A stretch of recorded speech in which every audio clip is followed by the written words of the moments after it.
Hi, everyone. Welcome to the Founder Spirit podcast. I'm your host, Jennifer Wu. In this podcast series, I interview exceptional individuals from all over the world with the founder spirit, ranging from social entrepreneurs, tech founders, to philanthropists, elite athletes, and more. Together, we'll uncover not only how they manage to succeed in face of multiple challenges, but also who they are as people and their human story. I didn't want it to be a repellent image. I wanted to be an empathetic image, because Paul has said to me so many times as a biologist, when we tell people that polar bears will go extinct in the next 50 years, they cannot really imagine or feel what that means. And so finding an image that conveys that is really hard. My dream is that we live in a beautiful planet that's full of hope for everybody. And I wanted this book to be a reminder every day for those who have it, that there is hope in the courage, in the work, in the inspiration from the people in the front lines that refuse to give up and that are doing the battle that's necessary. Joining us today is the world-renowned Cristina Mittermeier, founder of the International League of Conservation Photographers and SeaLegacy, a leading force in ocean conservation. Hailed as one of the most influential conservation photographers of our time, Cristina began her career as a marine biologist and has dedicated her entire life to protecting the ocean and inspiring millions through her stunning visual storytelling. Recipient of numerous awards and accolades, she is also the star of the Disney Plus series, The Photographer. But that's not the only reason why she's on the show today. Cristina and I met earlier this year. I was awestruck by her openness, her authenticity, as well as her amazing ability to connect with people. She felt like an old friend and a kindred spirit, though I'm nowhere as elegant or as eloquent as she is. She is not only smart and witty, but she's also enormously talented, and she has a big, big heart. So just how did a marine biologist become a world-class storyteller who coined the term conservation photography? Well, let's talk to her and find out. Hello, Cristina. Welcome to the Founder Spirit podcast today. I know it's very rare for you to spend time on land, so we're really grateful to have you with us today. Thank you. Oh my God, the beautiful Jennifer Wu. I so enjoy having met you earlier this year, and I'm so pleased to be here and having this chat with you today. Thank you. Thank you, Cristina. Growing up in Mexico, what were some of the formative experiences in your life? You know, one of the things that you and I talked about that first dinner when we met was the experience of growing up in countries where women are not necessarily empowered and privileged. And growing up in Mexico for me was like that. You know, it is a developing country. And of course, girls get to go to school, but there is still an unspoken privilege that is given to boys. And this is not something that people talk about, but you know it and you feel it. So the formative part for me was growing up with a mother that was a champion. There's 4 girls in my family and 1 boy, my older brother. And so these community of girls, you know, they're my sisters. They're so supportive and so amazing, the best playmates. And we grew up in a rural setting in Mexico, so a lot of time to play outside. My mom was very good at just letting us go out, get dirty, play with animals, and come home, you know, tattered and broken, but happy. And I think that was really formative. But the other part of it is just like I'm sure it was for you growing up in China, just growing up in Mexico with such a wealth of tradition and knowledge and all of these things that get embedded into who you are. You don't even know about it when you're growing up, but later when you look back, you're like, oh my gosh, I was rich growing up.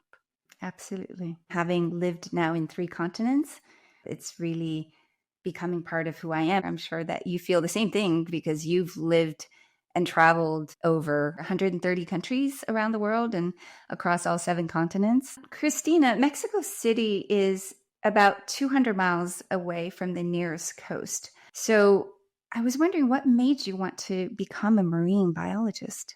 That's a great question.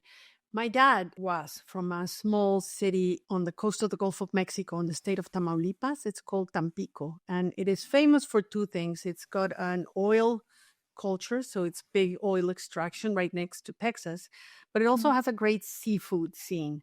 And so we used to vacation there as children, and we would go to the beach. The Gulf of Mexico is not particularly beautiful like the Caribbean. So you go in the water, when you come out, you're covered in tar. And so my mom used gasoline to kind of like clean us up before putting us back in the car. But I have a memory early on, I remember, is that I got picked up by a big wave that just kind of like tossed me around, and I crawled on the bottom, and I opened my eyes, and this is like dark and sandy. And I thought it was great. And I think I was hooked on just the power of the ocean from childhood. But yeah, you're right. I grew up in the mountains and far away from access to the ocean. So it was books. It was Jacques Cousteau and National Geographic. And then I had these fabulous pirate books that my father would give my brother, and then I would steal to read. Yeah, I did see that in the Disney Plus documentary. I also read one of your blogs where you talked about in the early days, your first job was working on the Yucatan Peninsula in a very small town called Acumel. I think is Mayan for place of turtles.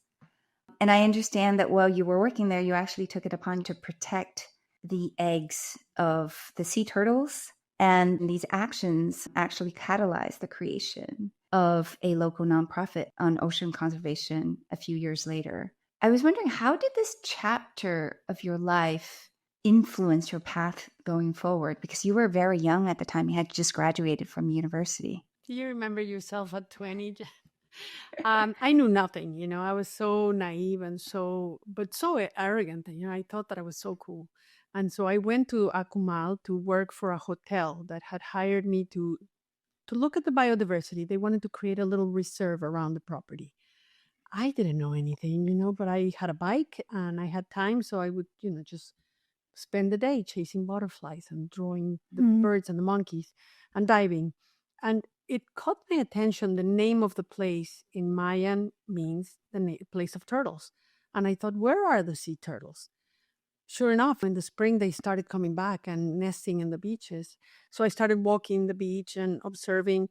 And I realized that animals were digging up the nests and eating the eggs. And even the locals were stealing some of the eggs. So I kind of like just with this very naive sense of justice, started relocating the nests and putting them behind little gate fences that I made with sticks and stuff. And pretty soon the kids from the village nearby wanted to come with me. And so I started taking children, and then the hotel noticed, and they started inviting the guests to join me after dinner on these nightly walks. And it became a thing. And so pretty soon everybody was like all interested in the sea turtles. And you always need a group of local champions. I had these friends in the local community, people that live there, and they wanted to do more for the turtles. So we established this Centro de Ecología de Acumal. Right. And it's one of those things, and I think the biggest influence was the lesson that I learned that so many times in your life, you will plant a seed for something that you will never watch as, grow. And that's what it became. Years later, 30 years later, I went back, and sure enough, there is a building and there is the name and there's like activities happening around sea turtles. It feels really good. The sea turtles, they're such magical creatures. They're solitary animals. Actually, they don't know who their mother is. Yet, after many years, what I found extraordinary was the female sea turtles has this honing mechanism where they come back to the island where they were born. So I just thought, there are thousands of miles in the open ocean. I think it's that magic of sea turtles, and you're absolutely right. They're extraordinary creatures that really got me thinking about planet Earth as a spaceship. If it was a spaceship, then the ocean would be our engine, and the creatures that live in the ocean are the engineers. We don't understand and we don't know what they're doing, but they play such an important role in keeping the machinery going. And the fact that they can complete these massive migrations and talk to each other in languages that we don't understand, they have their own culture, their own maps in their own head. Right. Like we cannot even imagine these abilities and skills, and we just dismiss them and consider them inferior somehow. So I love that curiosity because I hope that that's what's going to get us out of this pickle, just understanding that we are not the top species on this planet. We're just one of Mhm. many.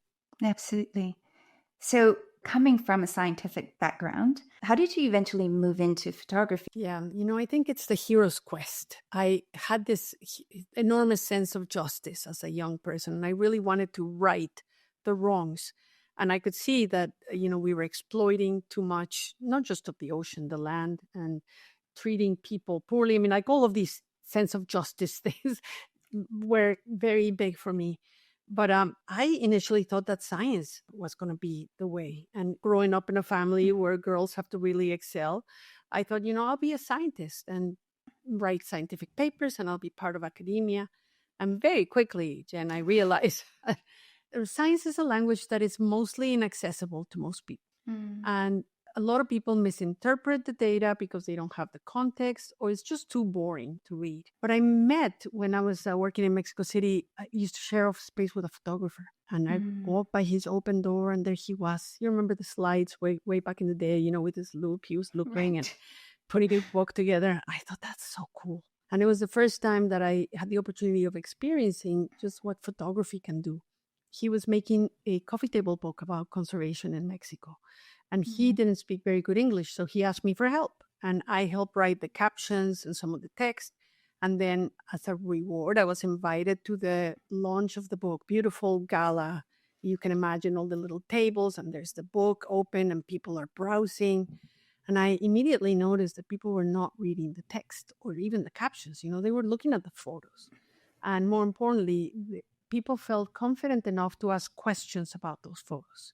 So that mm, barrier of intellectual elitism is removed. And people are comfortable just wanting to know, what did it feel like? And were you scared? Were you hungry? All these questions.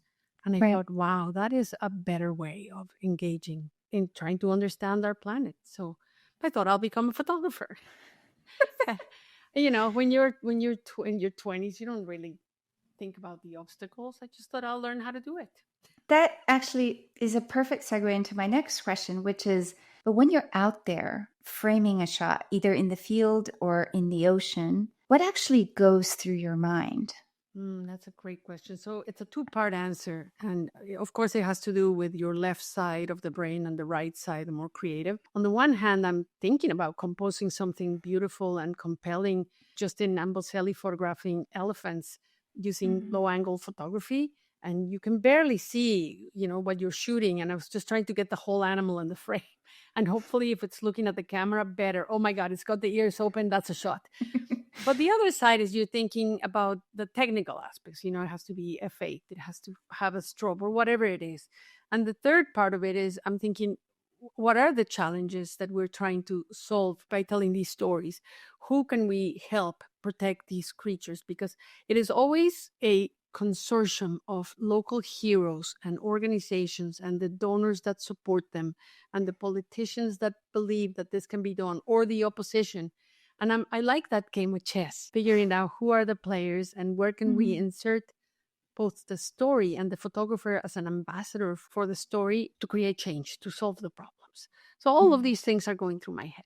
So, when you early in your career, you actually took portraits of families when you started working as a professional photographer. What was it like in the early days? So I was married to an anthropologist who happened to be the president of Conservation International. So with him, I was able to travel to these amazing places. And in those trips, I was able to make some photographs. But 90% of the time, I was back home raising my kids. And my ex-husband was very supportive of me being a photographer. And he helped me, acquire some of the equipment. But he also said to me, you're going to have to make this work. And I am an entrepreneur, so I started a family Right. portraiture business and I discovered something amazing. I had this little spot in front of the Great Falls in Virginia, which is the Potomac River. And I would have my clients come in and take their position, and I had a family come in, they all had the red sweater. And then the next family would come in, they all had the black sweater. And I would just kind of like have them in a rotation. And for their holiday card, which was like a tradition in this community, the more I charged them, the more in demand I was. So that allowed me to kind of like not only get the chops of becoming a better photographer, but also the business savvy to actually make it work. It's hard to be a photographer, Jen. Yeah, I can imagine. Christina, in 2005, you founded the International League of Conservation Photographers and thus coined the phrase conservation photography. And in the years that followed, I understand you worked as an assistant to Paul Nicklin, who is a well known National Geographic photographer who later became your life partner. I was wondering how hard was it to take the leap of faith to go from an assistant to the photographer? How difficult was it for you to forge your own path? Yeah, this is another awesome question. I think the spirit of the entrepreneur is understanding when there's a need and then finding a way to fulfill that need. And for me, becoming a nature photographer and talking to other photographers, I had like this aha moment when I realized that most photographers were not even worried about the fate of wildlife or the places where they were photographing. And raised my hand, what can we do with our pictures? And I was basically told that's not what we do, shut up, sit down, and don't rock the boat. And I thought, no, I think there's a lot of power. I went on a family trip and I started following the work of a photographer in Tasmania that had used his photographs to stop the creation of a very large hydroelectric dam. Very quietly, just with his artwork, he was able to galvanize a movement. And I thought, I want to do what he's doing. And I started identifying other photographers. And I thought, you know what we need? We need an association so that we all can speak with a common voice. And as women often do, I said, well, I'll create it. I'll build it, a nonprofit. And so that's how the International League of Conservation Photographers was born. And the biggest challenge that I had is people could not understand the difference between nature photography and conservation photography. So being the nerd that I am, I set out to write a scientific paper, defining it and, outlining the differences. And I published it in a journal called the International Journal of Wilderness. I thought, now I have coined it, now I have defined it, and now we can proceed. Yeah. So that's how that happened. And Paul Nicklin I was looking for photographers that really exemplify that activism that's necessary. Right. It's not just taking the pictures, it's what you do with those photographs that matters. And I found 40 such photographers and some editors at National Geographic, and Paul was among them. Paul lived in a very remote part of the Yukon in Canada. So he didn't attend my inaugural meeting of the International League of Conservation Photographers. I met him later in the cafeteria of National Geographic. Right. And I think we were smitten with each other from the beginning, but like a big sense of admiration for the work that he had done. He had helped ban the trade of ivory from Canada, from narwhals. Oh, wow. At least momentarily, which cost them death threats and the exile from his community. Wow. It was at a time, Jennifer, when working for National Geographic was really difficult. There was a tight-knit group of photographers that were very protective of their little niche, and they wouldn't easily allow other photographers to come in. And several people helped me. There's a famous photographer, his name is Joel Sartori. He championed me to become part of what they call the image collection, the photographers that are represented by the stock agency. And that's how I started just, hanging out with these people. And Paul asked me to become his assistant in a story that we were doing for the International League of Conservation Photographers. And that's how we started just working together. For 10 years, I was his assistant. And in National Geographic, there's a tradition where you first assist others and you learn the ropes, and then you get your chance as a photographer. Right. And it took me 10 years. And Paul was the person who championed me to give me an opportunity to have a byline with my name on the magazine, with my photographs on an assignment. And that was to Antarctica, where I was the underwater photographer for that assignment. And that was amazing. Beautiful, beautiful story. I want to also talk about your first published photograph, which was miscredited to your ex-husband. And it was this image of a Kayapo warrior, I believe, from an indigenous tribe in the Brazilian Amazon. How did capturing this image shape your journey going forward? I love answering this question for you because you are somebody who has spent time in the Amazon, living among the people, and you know how difficult it is. Yeah. So you have to imagine a 24-year-old version of myself, and I'm pregnant with my first child, and I'm just literally following my ex-husband, who is the anthropologist, and he's the big dog. Right. He always carried a couple of cameras with him because he likes to document everything he does. And so I Mhm. borrowed one of his cameras, and I think when you're an artist, you just see things differently.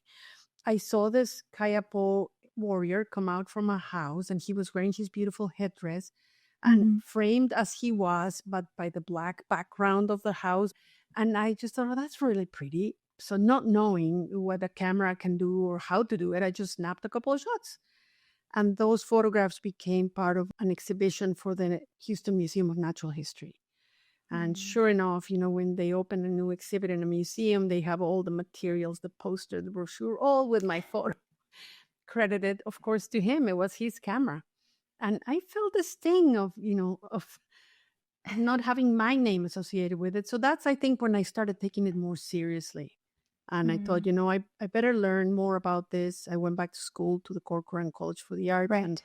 I really, started paying attention, established a business, Cristina Mittermeier Photography, which I still own to this day. And yeah, all these lessons you learn along the way.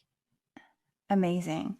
There's another one of your most iconic photographs was actually done in China. It's called A Woman with the Goose, or The Lady with a Goose. It was the cover, it graced the cover of your book, Amaze. Can you tell us the story behind this image? Because it's such a unique image of we're gonna show the photograph later in the video, but it's this old lady and she literally has a goose on top of her head. So what's the message you're trying to convey there? It's such a funny photo, isn't it? It's so whimsical. I had been traveling by land in China for almost a month, again, with my ex husband, the anthropologist. And Right. we were looking for a species of monkey called the snub-nosed monkey that lives in Yunnan and Sichuan. And so this Yeah. is a beautiful part of China, but it's very rugged, remote. And I had my three children with me. So the oldest one was probably 13, and then 10, and then 7. They were young. And so it was very challenging to be a photographer and take care of all these young people. We had gone through a village. We were traveling in a little bus, like a rented vehicle that had a driver. And we had stopped at a street market where somebody was selling this camera, a little box Yashica with some rolls of film in a little Yeah. plastic bag. And Right. I bought it for like $60. And so I was trying to figure out how to use it. I had no idea. Somebody showed me how to put in the film. And one day, my ex had gone on to the mountains to look for the monkey, and I was left with the kids in the village. And we are almost in the border with Tibet, really remote. Right. And I'm playing with this camera, and I look. It's one of those that you open the top and you can see the image, but it's reversed. And I see this Yes, I woman, remember. and she's coming right at me with her goose. So I literally just got off from where I was sitting down in a street market eating, and I walked up to her. I had my little light meter around my neck. I took a couple of light readings, and I snapped 3 shots. And in of course, this is the age of film, so it was months before this film came back. Right. And when I saw these 3 shots, I was blown away. 2 of the shots, the goose is panicking and it's out of focus, but the one in the middle, the lady, she's so poised, and she's got this Yeah. beautiful red outfit, a red hat and her sweater, and this goose riding on its back on her head. When I show this photograph in my lectures, I say to people, I have no message to share with you about this picture, except to get your attention, because it's such a fun conversation started. And I sat on that photograph for literally 15 years before I published it, because I knew it was that special. And then it became part of my fine art collection, and it's my best-selling photograph. It's now going to Christie's for auction because we're down to Wow. the artist proofs now. And Yeah. she's given me a lot, the lady with the goose. So it turns out I understand that actually the goose was her pet. Yeah, I didn't know at the time what the deal with the goose is. As of course, I don't speak Chinese, so I Right. couldn't Right. I couldn't ask her. But I didn't know. I was fearing that it was going to the market for other reasons. Right. But a Right. friend of mine came by the same village maybe months to a year later, and he sent me a little photograph with Polaroid. And he said, "Look who I found." And the same lady. Same lady. So I'm like, oh, it's a pet. So it's interesting because that image, it could almost be like AI generated because it's such a rare moment in somebody's life where you got a goose sitting on top of your head as she's walking through the market. Yeah, and it has actually been somebody that asked me to collaborate on an app to opt images out of training the AI robots. Yeah. Sent me that photograph and he said, look, I just asked one of these AI generating images apps to make me a photograph of a lady with a goose in the style of Cristina Mittermeier. And sure enough, very similar, but of course not the same. And I was like, oh my gosh, it's that easy to steal your intellectual property. So I would say the message, I know you said that you had no message for the photo, but I would say the message of the photo is the diversity of cultures around the world. Yes, it is. And in places like China, where you have all these minorities that are so distinct and so beautiful, this is very evident and very beautiful. Yes, absolutely. Cristina, you're a celebrated conservationist and you also give master classes in photography. But I was wondering if you can tell us, what does it take to really master the art of photography? Can anyone do it?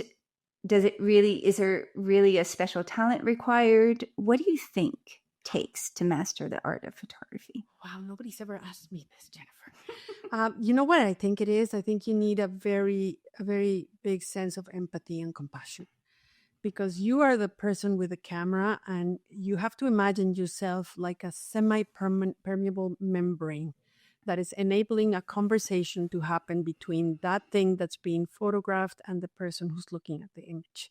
And you as a photographer are just the translator, the enabler, the moderator of that conversation. And if you do your work with empathy and compassion, you can transmit that emotion and the importance of what you're photographing.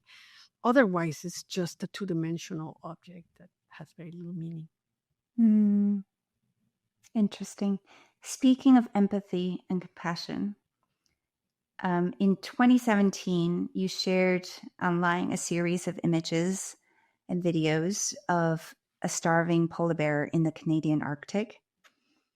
And seeing it on a screen just broke my heart, especially the videos. I think it was really, really powerful. I felt a sense of desperation, sadness, powerlessness. I can imagine it being very emotional for you in that moment. So I was wondering what you had experienced and how you felt as you were capturing the story of this starving polar bear. Yeah, that was such an interesting photograph and the way it came about. We were traveling with Jim Simons. I don't know if you've ever met him.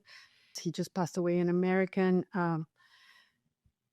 chemist, I think, by training, but he had come up with an algorithm to figure out the trade market, the stock markets. So he made a lot of money.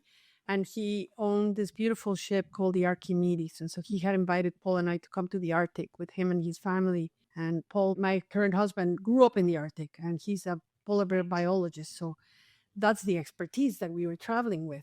And so we came up on this bay and the captain could see that this white thing was in the landscape, but it was not moving. And so we spent a little bit of time watching. And when it lifted its head, Paul immediately knew it was a polar bear in distress. So we went on land to film and photograph it. And I tell you what, Jennifer, I remember it being very distressing, but the emotion for me was fear. Because here is the top predator of the Arctic starving. And this is an animal that can be really dangerous. And even though it was so in such bad shape, I figured, it probably could still move pretty fast. So I was trying to keep an eye on that. And at the same time, trying to make an image that was, I didn't want it to be a repellent image. I wanted to be an empathetic image. Because Paul has said to me so many times as a biologist, when we tell people that polar bears will go extinct in the next 50 years, they cannot really imagine or feel what that means. So finding an image that conveys that is really hard. If you show a dead polar bear, the emotion is hard to muster. But an animal Right. that's in the process of dying is a different story. And what we wanted was just to put a dent, a wedge in the conversation that said climate change is not real. Say that it's real and this is the consequence as we see the beginning of the effects, and this is what it looks like. And it did that. It caused tremendous controversy. 2.5 billion people watched the video and the photos. It became Time Magazine's top 10 images of the year, Right. blah, blah. And it stirred a lot of controversy. The emotions were so diverse. There was a group of people like you who are very compassionate and empathetic saying, this is breaking my heart. I can barely get out of bed. This is Yeah. brutal. And thank you for what you're doing. And then there was a second group of people more disconnected that were wondering, why didn't we do more? Why didn't we feed the bear? And I'm like, oh my gosh, people know very little about how the natural world works. And I kept trying to explain. It eats 40 pounds of dead seals every day. You know, there's nothing I can do to feed it. And then there was a third group of people, Jennifer, and those were the climate deniers. And they took a few days to come out, but when they did, they were very organized.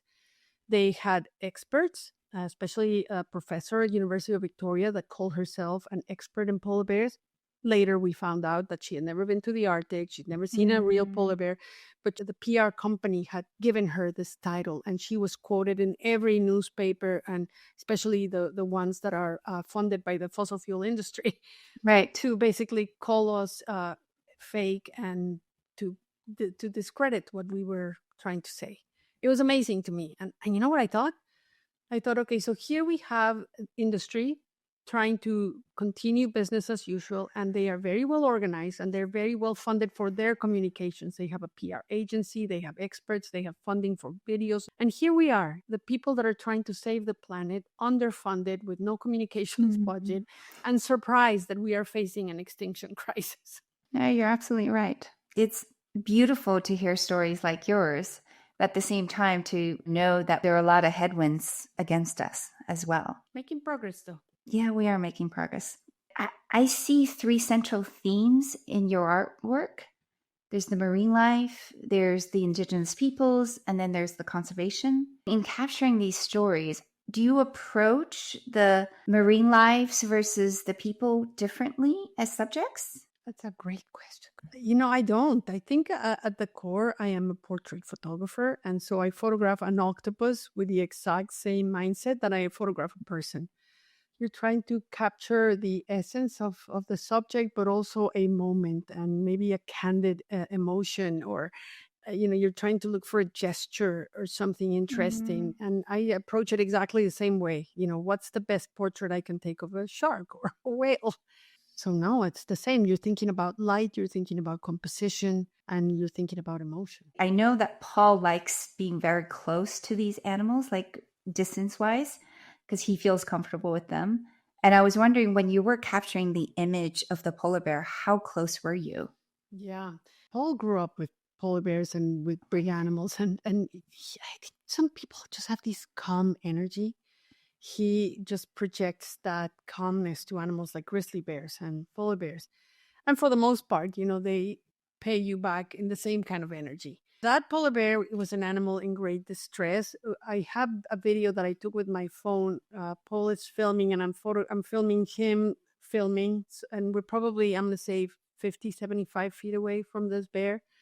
And we have the safety officer from the ship with us. He's got his rifle. And we're all ready to climb up we're hiding behind the little, abandoned cabin. We're all ready to climb up on the roof of the cabin if needed. And thankfully we didn't need to. We also have our boat to escape. But yeah, it was pretty close. And, Paul does like to get very close to animals. I am not a thrill seeker, and I don't do it for the adrenaline of it. So I'm trying to have these Zen moments in nature. So oftentimes I just like to be invisible. I just want to disappear. The best times are when a pod of animals like whales or dolphins just completely ignore the fact that you're human and allow you to hang out. So when you're with these animals, do you see a soul in these animals? I mean, for example, you talked about the octopus that you saw that lit up in the dark. Such a good question again.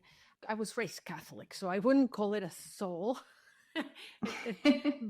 or consciousness, whatever you want to call it. Yeah. I would say, that there is a set of attributes that are very similar to those that humans have. You can see curiosity, you can see fear, you can see love. When you find a mother with her baby, you can definitely see love. And you can see pain. And the fact that we have told ourselves a story that these animals don't feel any pain, again, is the choice of looking at them through the lens of superior, we're conquerors and colonizers and we can exploit because they don't feel pain. But no, you do see it. And, in some animals, when a whale chooses to look at you, because it's difficult for these animals to trust, Right. come a little closer and take a better look at you and follow you with its big eye as it swims by. You can tell it's nervous, but it's making a choice. And I always feel so privileged because I feel like I am with my fellow passengers on Spaceship Earth, and I'm just getting a glimpse into who they are. The people in row 34B. They have a role to play, and I have not yet met them. Right. It's interesting because when I was in Borneo last year, I was so close to a young female orangutan. I was maybe about 5 meters away from her. And I sensed that she was so curious that she wanted to actually make some contact with me. So I was so excited in that moment, and I wanted to share it with my family. They were standing 10 meters behind me, looking at me like, Mom, you're crazy, You're in the wrong place. Yeah. So I backed away from the orangutan to join my family. And then as I backed away, she went in the opposite direction. But I felt that I was so comfortable with her that I don't think she would have harmed me. I felt her energy through eye contact. I believe there is. And oftentimes when I'm sitting with an animal, whether it's underwater or on land, I am asking myself, do they hold any resentment for all the wrongs that we have done? They surely know that humans are not good creatures to be around. And yet she's curious and she's looking at you, and you can sense that she wants to make an overture. And you are so calm, Jennifer. You have that energy of calmness and curiosity and not aggression. And I wonder, because for you to all of a sudden look back and realize that you're the only one sitting there and everybody's behind, way back. Right. All of a sudden, your bias is like, I should be moving back and I should be more cautious than you. Exactly. And that broke the spell, right? Right, exactly. It's that rational mind coming in. Whereas if I just stayed in the moment by yourself, you would have been totally fine. Try again when you're with other animals. There is this vibration of mutual curiosity, and I mean no harm to you. I mean, I can feel it in other people, and you can project aggression and anger too without even talking. So why wouldn't animals feel it? So it's interesting because I had another encounter earlier, just a couple of months ago when I was in the Amazon. I was meditating in the jungle. I started chanting this mantra that I learned from my Buddhist teacher. And I closed my eyes, and I think it only took about 2 or 3 minutes of chanting that mantra. I heard this very loud noise next to my ear. And it sounded like a very big flying insect. And I opened my eyes, and what was actually in front of me was a hummingbird. It was this tiny little hummingbird. I've never seen one in real life. It's this big, it's green, and it's stopped right at my eye level, right in front of me. And it was just flapping its wings and chirping. And asking, who are you and what are you doing here? As he would ask of any other creature in the jungle. I often get that feeling, that animals just want to know, why are you here? Those are marvelous experiences. And I know you're a great traveler, and I know you're going to have so many more of those because you do give that kind of energy and curiosity. So he was a grace. It was a grace. It's a grace. Yes, absolutely. We're so lucky. Yeah, we are. We are. Cristina, I know you spend a lot of time with Indigenous peoples and countless tribes around the world over the past 30 years, from the Amazon to the Polynesian navigators and to the Arctic. I wonder what draws you to these people. I know initially it's with your ex-husband's work, but I was wondering over the years, what draws you to these communities of people in your work? Another good question. It's been a number of things, Jennifer. In the beginning, it was the realization in the 1990s, because conservation, when you think about it, is a fairly new discipline. We haven't been doing this for many, many decades. So, way in the beginning, the idea was if we want to protect this piece of forest, we need to remove all human influence and humans as well. Mm. And that became a brutal practice of removing indigenous people from national parks and whatnot. And then, conservationists started having this eureka moment that if you really want to succeed at conservation, what you need to do is make the people that live there your partners in the solutions. And Right. that started this whole journey into, how do you approach these communities in a non-colonizing way and make them real participants and beneficiaries of the process, the conservation?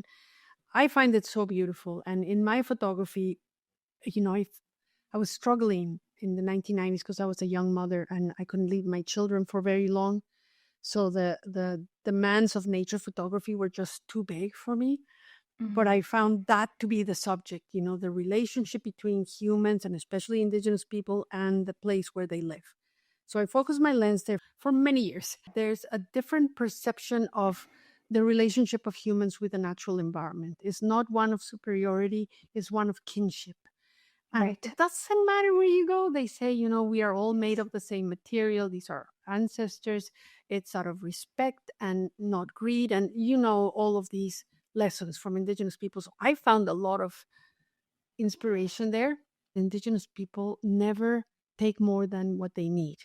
Yeah. And that gives them a sense of something that I called enoughness, because we don't have a word in English to describe the contentment of knowing when you're reach the level of what you need. That's all you need. Yes. And I love that. And then it was the women, how dangerous it is to travel alone into some of these places. And it Mhm. doesn't matter where I've been, there's always been a door that has opened, and women have shown me generosity and friendship and laughter and camaraderie and protection. And I believe there's a sisterhood around the planet of women that are watching out for each other. And I've been blessed to meet many women like you, Jennifer, that become instant friends and sisters. Thank you. So there's two reactions that I have to what you just talked about. One is enoughness. It was only in when I was staying in the Amazon I realized how much we overconsume. When I was living there, I realized how little we actually need to have a very happy life. We don't need very much. No, and it's And usually not material, Jennifer. no, it's usually not material. And also, just in terms of food, even, we ate very little every day. The tribe that I stayed with, they were a warrior tribe, but they stopped hunting because there were not enough animals around. Mm-hmm. They stopped fishing because upstream they were illegal gold mines. So there were a lot of chickens running around in the village, and they had a fish farm. So I thought when I first got there, oh, okay, we're going to have chicken and fish every day. No, not at all. I had fish once when I was there, and it was a very, very tiny little piece of fish. But then I felt good. Like I didn't need to eat all that meat. Our diet were mostly yucca and plantain, and that was what we ate every day. Very And yet people sustainable. were healthy and they were happy. And also, we didn't have electricity at night. I went to sleep at 9 o'clock every day, and I woke up, at the crack of dawn. It's amazing, isn't it? Yeah. I think it goes deeper than that. You're absolutely right. The material needs are so minimal. People usually own one T-shirt, one pair of shoes. But when I moved to the United States from Mexico, something interesting happened to me.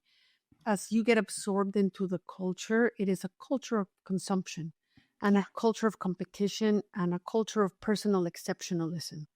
And I felt prey to that too. And I could feel that there was a huge hole in me that probably because of my upbringing as a Catholic. I mean, and it's not the religion that matters, it's the community in the church that really Right. was something I was missing. But my family, my sisters, the food from my country, the Yeah. songs that my people sing, all of that was missing. And I was trying to fill it by going to a shopping mall and buying things. And when I realized that I was trying to to Right. do that, and I stopped, and I thought, I can fill my void, my soul with things that really matter to me, my purpose, my work, the beauty of art, friendship, all of these things. And I thought, maybe enoughness is a personal practice. that we all can practice and say, I don't need to buy this because I have enough. And if I'm feeling like I need something, maybe I just need to have a cup of tea with a girlfriend. You're a very conscious consumer. I am, because the more you have, the more you need to store and clean and insure and repair, and it anchors you. You cannot travel because all of this stuff needs to be Right. guarded. And I was like, oh, I don't need this stuff. That's why you live on a boat 4 months out of the year, right? Yeah, and living on a boat teaches you a lot about limited resources and being sustainable. That's right. So, um, let's talk about SeaLegacy. So you and Paul founded SeaLegacy in 2014, and SeaLegacy is a global ocean conservation organization that harnesses the power of visual storytelling to inspire action and drive solution on the ground. Why did you use the vessel as part of your storytelling? Yes. So going back to that need that I had identified earlier, that our movement to save our planet needs a better communications machine. And Paul and I were coming out of a 20-year-long training ground of National Geographic of telling stories. And we thought, instead of working for a magazine, let's start the nonprofit and let's start telling the stories of the ocean and the champions that are protecting the ocean. And that was the idea. But it's very expensive, Jennifer, to be out in the ocean, And in the beginning, when we didn't have our own boat, we were really at the mercy of the owners of the boat who wanted to have dinner instead of take pictures, or the crazy captain who was too drunk to take us where we needed to be, or, just the cost of a ship. It's like $10,000 a day to charter a boat. And so we thought, you know what? No, it's not owned by the nonprofit. It's owned by us personally. We bought the boat to have the freedom. Because if you want to make a beautiful photograph, you need to spend quite a bit of time understanding the place, the animals. We do anywhere from 10 to 20 dives on a single site until you know every blade of kelp and every little school of fish, and you start recognizing individual animals. Then the pictures just start coming. So the boat has been a blessing, and it's we bought it during the pandemic, started in Maryland and went to the Bahamas, helped tell the story of the discovery of the largest seagrass meadow in the world. Right. We In the helped Bahamas. Yeah, we used that to help convince the government that that was a better path than big oil. And then we crossed the Panama Canal, and we helped create the first interconnected series of marine protected areas in Panama, Costa Rica, Colombia, and Ecuador. We spent almost a year diving in the Galapagos. Just so amazing. And from there, we went to Mexico, my country, where we spent almost a year working, that lesson of the sea turtles in the beginning. You're taking photographs for something that you feel is going to happen, but you don't know what it is. You're planting a seed for a tree you'll never see grow. But this time we are going to see it grow. So I went to university in the Gulf of California, and I studied fisheries biology. And for 30 years, I've been very aware of the devastation of the industrial fishing fleet in the Gulf of California, the impact on the whales and the schools of fish. Wanted to do something about it, and it never worked. So when our boat was there, I meet this guy, Mario Gomez, and he is working on creating a marine reserve that is so big and so visionary and so beautiful. It goes from Loreto down all the way south to Cabo and then to Magdalena Bay. It's like a sock. Right. And he was calling it that, the sock. And I'm like, oh, that's terrible branding. Let's call it Dos Mares, the two seas, Gulf of California and Pacific. And we just photographed there without knowing. Well, all this time, 4 years later, I'm getting now the news every day that the stories, the socialization that we did with all the artisanal fishermen, the government, it's going to happen, Jennifer. They are going to create a biosphere reserve. Despite the opposition and the naysayers, it's going to happen. And it's at a time when we need it. This year alone, 80 gray whales have washed up dead in the Gulf of California. We need these protections for these animals and for the fishermen and for the tourism. And, so the mission of SeaLegacy being to inspire people to fall in love with the ocean, and also amplify, for example, this network of change makers around the world. Um, what is your vision for the future of the ocean, and how do you see SeaLegacy's role in it? I love your questions. We should be on a podcast every day, you and I. So, then you wouldn't have time to be on a boat, so I would be preventing you from doing your work. I'll tell you what, when we started SeaLegacy, it really felt like National Geographic was the only storytelling institution with Pristine Seas, which is the in-house science storytelling arm. My friend Enrique Sala, who's a brilliant scientist and a great photographer. And so we wanted to add to that, and we wanted to inspire young people and make it cool. We had big social media channels, and we wanted to, instead of making it an elite thing where you only get to read the stories if you have a subscription to the magazine, we wanted to have a conversation with people in countries where they never even thought about the ocean before. And I think we did that, Jennifer. I think over the 14 years since we started, it's been amazing to watch the interest in the ocean and the ocean as a solution to climate, and just bringing our cameras underwater to share a little glimpse into not just the beauty, but just how troubled it is. And then the champions that are working on it. It's inspired a huge number of storytellers, young people taking their cameras underwater, hundreds of new organizations out there doing ocean conservation. And now it culminates last week with the 99th birthday of Sir David Attenborough coming Oh, out yes. and saying it turns out that the most important place on the planet is the ocean. And I feel like the usefulness of SeaLegacy has kind of like played out. Like Paul and I have done a lot to inspire and get motion going. And now Right. it's time for us to move into other conservation arenas. And we're very keen to lend our cameras to the problems that wildlife in Africa is having, for example. So it's time to move on. We have funding. We're fully funded for the next 3 years until the end of 2027. Great. We are trying to still create this Dos Mares Reserve in Mexico and support other projects around the world. And once we wrap those up, it's time for other storytellers to step in and do it.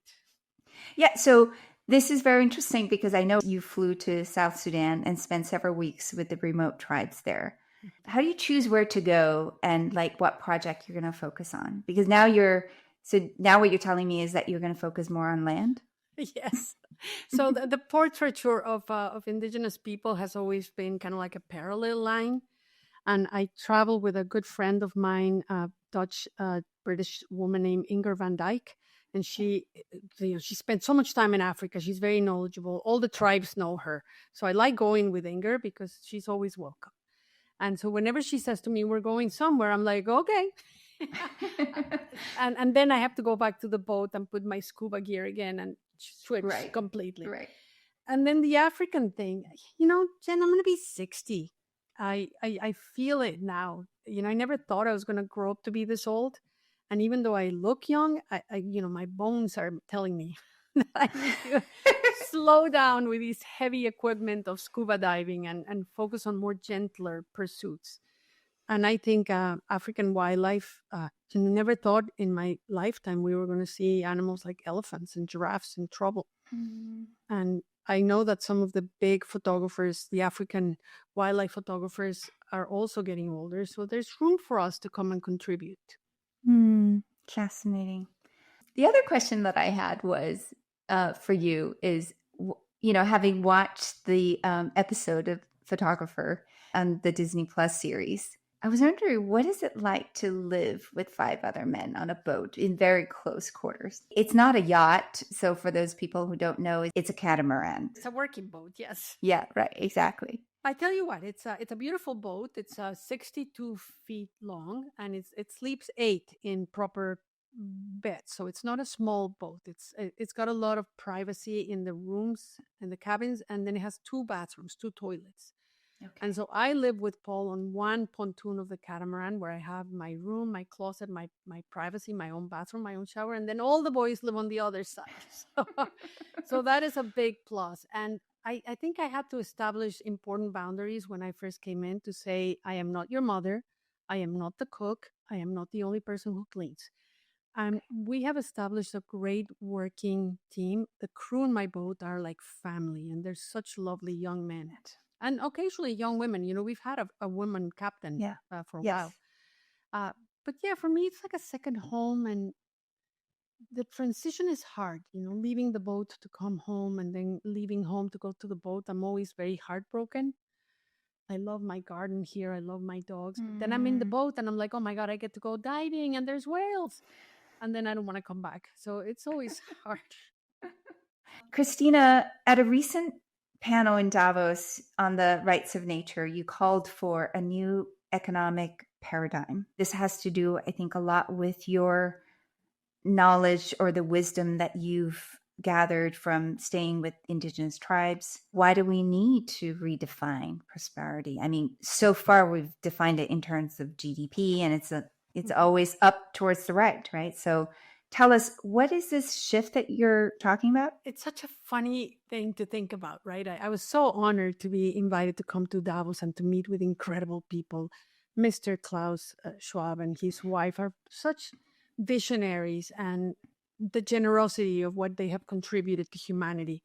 And so, yeah, there I am, with my naive sense of justice, shooting my big mouth in a forum full of experts at economics. But I kept thinking, these are the smartest people on the planet, and they're missing something important, because you cannot do business and you cannot make money on a dead planet. And I promise you, the planet is dying. So how do we convince these brilliant minds to shift a little bit of their thinking, maybe to an earlier stage of capitalism, when capitalism was meant to be something that benefited not just the shareholders and the investors, but everybody in a company, including the customers and the society where these companies live.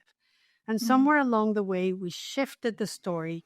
And now the benefits are clearly just for a handful, while the rest of the planet and the wildlife have been left behind. And what I'm saying is, by recalibrating economics to exist within the real boundaries of the planet Earth. And there's two boundaries that are non-negotiable, because you cannot negotiate with Mother Nature. Right. So the first boundary is our social foundation and the aspiration that all humans have for an equitable, just society where I don't have to watch my neighbors be homeless or suffer or be at war. And I think we have failed miserably at that. I think there's so much of humanity right now that has fallen under poverty and substance abuse that we have to do better. And the second boundary, of course, is the outside, which is the planetary boundaries.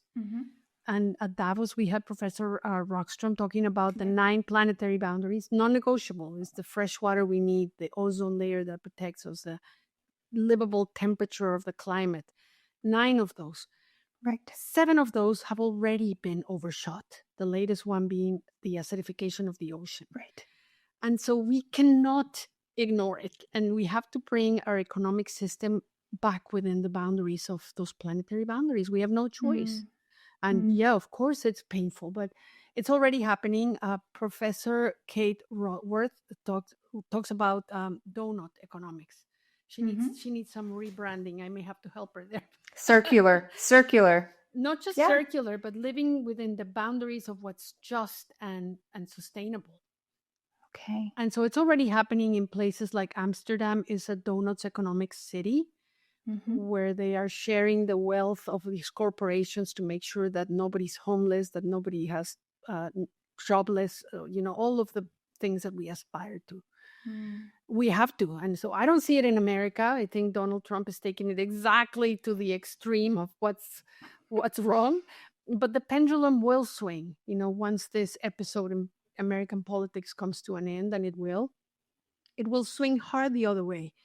And for those of us who are engaged in this conversation, it'll be an opportunity to rebuild the institutions, the knowledge, the culture, the ethos into more of that donut economics that's necessary. So what do you think is necessary in order for this shift to happen? So what do you think is necessary? Like, how do we don't need to it's not only about changing the minds, right? But also about changing the hearts. And I find changing the heart is very difficult, because it's almost an inner journey of the individual, because nobody can tell you to change your heart unless you do it yourself. It all comes down to the stories we tell. We have told ourselves a story about economics that's based on the GDP, the gross domestic product. This Right. is an invented metric. This is not like the law of the gods. Some human came up with this metric, and it's a very flawed metric because it leaves out so much of the economic good that happens in a household. For example, the free labor of parents raising children or taking care of elderly parents, not Right. not accounted in the GDP. So I would challenge the smarter minds amongst us to retell the story of how we measure our success economically and our wealth as nations.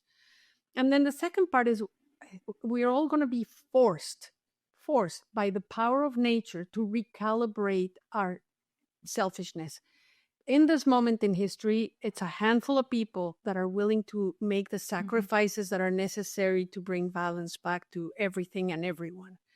But the vast majority of people are not willing to surrender a single inch of their comfort or their lifestyle for the benefit of all. But Mm. Mother Nature doesn't care. She's going to come for all of us equally. And the reluctant people that are just concerned about themselves are going to learn the bitter lesson just like the rest of us that are more aware.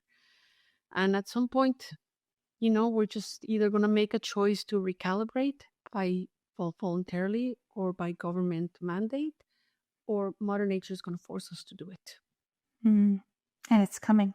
It's Change is coming. inexorably. And, there's those who say that Earth will continue to Earth and Earth will just shake off humans as the parasitic Right. species that we are.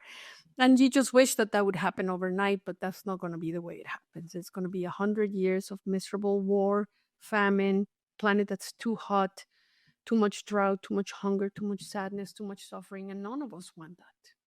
You actually wrote a book on hope. On that note, your most recent book, Hope, is an embodiment of our planet's resilience and the humanity's connection to nature. I'll tell you why I wrote that book. So inspired by Martin Luther King and his fight for social and racial and civic justice. And it seemed like such an unsurmountable thing, even 40 years later, the murder of George Floyd. I mean, it's all the same fight. But I was so fascinated by the fact that he didn't start his famous speech by telling us he had a nightmare. He told us what the dream was. And my dream is that we live in a beautiful planet that's full of hope for everybody. And I wanted this book to be a reminder every day for those who have it, that there is hope in the courage, in the work, in the inspiration from the people in the front lines that refuse to give up and that are doing the battle that's necessary in every aspect of life. Even people like Klaus Schwab, he is such an inspirational figure that has given so much of his life to create a forum where we can come and discuss these types of subjects. And all I hear is attacks against this man. He doesn't need that. He needs respect and love and compassion, but he's out there doing it. And we need many more people that are doing what he does. Just in whatever your sphere of work is, you need to be inspiring and positive and hopeful, because a handful of us cannot get it done. It has to be everybody participating. So my book, Hope, is hopefully a little balm in the everyday pain that we feel on an aching planet, and a reminder that there's a dream and we should think about where we want to go, not where we came from. Oh, that's beautiful. Speaking of creating our own dream, I know you mentor and you work with a lot of young people. And you also talked about this concept of ikigai, which is, the Japanese word for, I think, a reason for being.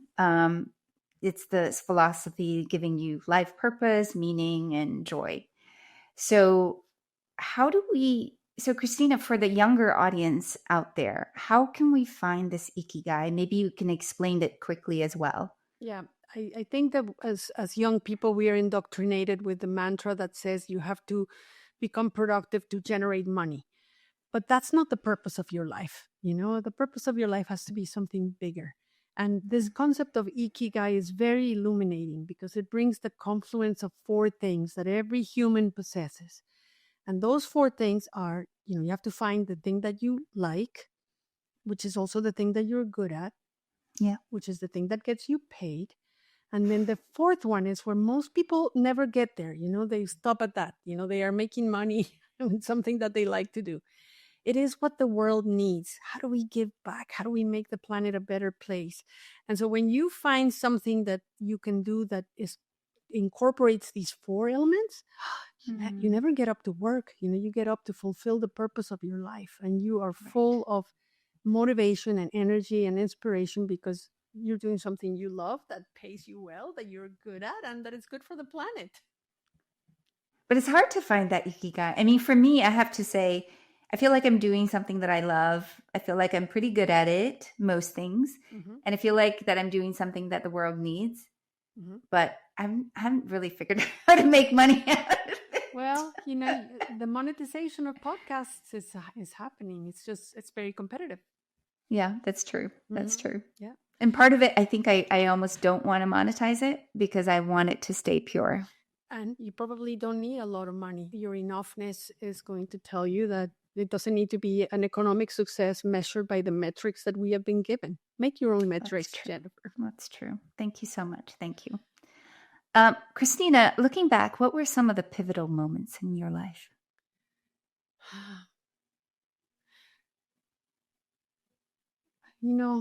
I had a hard family life growing up because my father was an alcoholic and, my mom struggled a lot. But it was not the negative sides of all that because so many of us grew up with those challenges. But it was watching my mother be such a champion and such a warrior.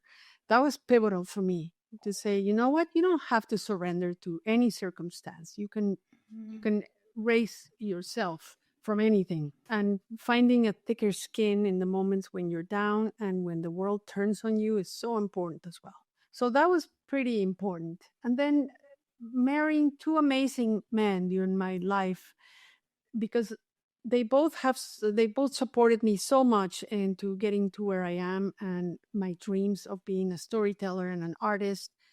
And for me, the pivotal thing was learning how to accept the help, how to say, yes, I accept your support and your help from friends, from family, from all the people who have helped me get to where I am.